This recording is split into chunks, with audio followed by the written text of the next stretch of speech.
आप देख रहे हैं अनहोनी। अनहोनी में आज की कहानी हमारे साथ शेयर की है भावेश जी ने। तो चलिए पढ़ते हैं आज की इस कहानी की ओर। आज की इस वीडियो में आगे बढ़ने से पहले अगर आपने अभी तक अनहोनी चैनल को सब्सक्राइब नहीं किया है तो कर लें और ऐसी ही और वीडियोस के लिए देखें डार्क फाइल्स। भावेश जी बताते हैं कि घटना है साल 1952 की, या यूं कहें तो उस दौर की, जब शहर के मुकाबले गांव में काफ़ी कम आबादी रहा करती थी। ये घटना मेरे ही दादाजी के साथ घटित एक सच्ची घटना पर आधारित है। वाकया कुछ यूं है कि एक दोपहर दादाजी को किसी काम के सिलसिले से अपने गांव से बाहर जाना पड़ा। दरअसल उन्हें अपने दोस्त जयशंकर के घर जाना था, जिस वजह से दादाजी ने दोपहर को ही निकलना ठीक समझा, क्योंकि इन दिनों गांव में निसिर डाक का बहुत आतंक था। इसलिए लोग रात होते न होते घरों में बंद हो जाया करते थे। खैर, साइकिल चलाकर दादाजी अपने दोस्त के घर पहुंचे और उस काम को निपटाने के बाद दादाजी अपने दोस्त से बातचीत करने लगे। बातचीत करते हुए उन्हें ये भी ध्यान था कि उन्हें अंधेरा होने से पहले ही यहाँ से निकलना है, मगर ठंड का मौसम होने की वजह से उन्हें निकलते निकलते दिन ढलने को हो गया था और अब लगभग अंधेरा हो ही गया था। तेजी से साइकिल चलाते हुए दादाजी उस कच्चे रास्ते पर आगे बढ़े जा रहे थे। उस रास्ते पर ना तो उन्हें कोई इंसान दिख रहा था और ना ही कोई जंगली जानवर।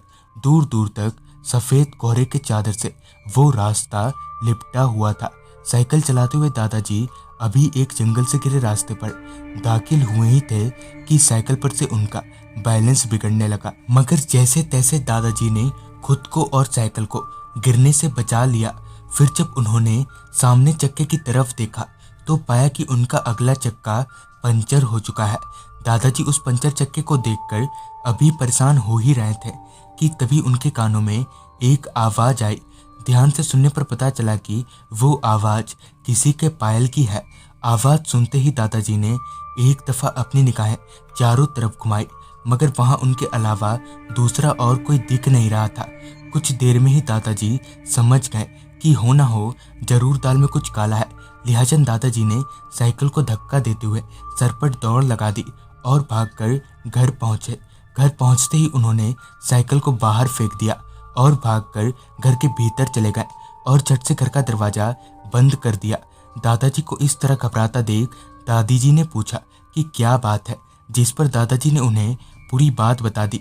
पूरी बात सुनकर दादी जी ने उन्हें पानी पिलाया और फिर थोड़ा आराम करने को कहा, मगर बार बार दादाजी को वही पायल की आवाज़ सुनाई पड़ रही थी। कुछ घंटों के बाद ही रात हो गई, जिसके साथ ही खाना लग गया। वैसे तो दादाजी का खाने का जरा भी मन नहीं था, मगर दादी जी के कहने पर वो मान गए और खाना खा लिया। खाना खाकर दादाजी बिस्तर पर जैसे ही लेटे कि उन्हें फिर से उसी पायल की आवाज़ आने लगी। अब दादाजी इस पायल की आवाज़ से परेशान हो चुके थे। चिड़चिड़ाकर उन्होंने अपने कानों को तकिए से ढक लिया, जिसके कुछ देर में ही उनकी आंख लग गई। फिर जब उनकी आंख खुली तब दरवाजे पर दस्तक हो रही थी और साथ ही उनका नाम लेकर कोई उन्हें आवाज़ लगा रहा था। ध्यान से सुनने पर पता चला कि ये जयशंकर की आवाज़ है, मगर जैसे ही दरवाज़ा खोलने दादाजी दरवाजे के पास पहुँचे कि उन्हें पंडित जी की बात याद आ गई, जिन्होंने उन्हें बताया था कि रात को ऐसे फट से दरवाज़ा नहीं खोलना चाहिए और 3 बार आवाज़ लगाने के बाद ही दरवाज़ा खोलना चाहिए, वरना वो निसी भी हो सकती है। ठीक पंडित जी के बताए मुताबिक वो आवाज़ 2 बार में ही आनी बंद हो गई।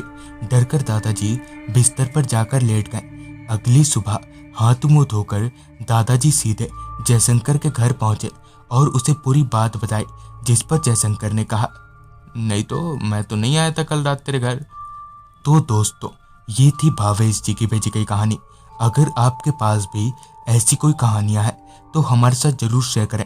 तो मैं आर्यन जल्दी ही मिलूंगा आपसे ऐसी ही एक कहानी के साथ।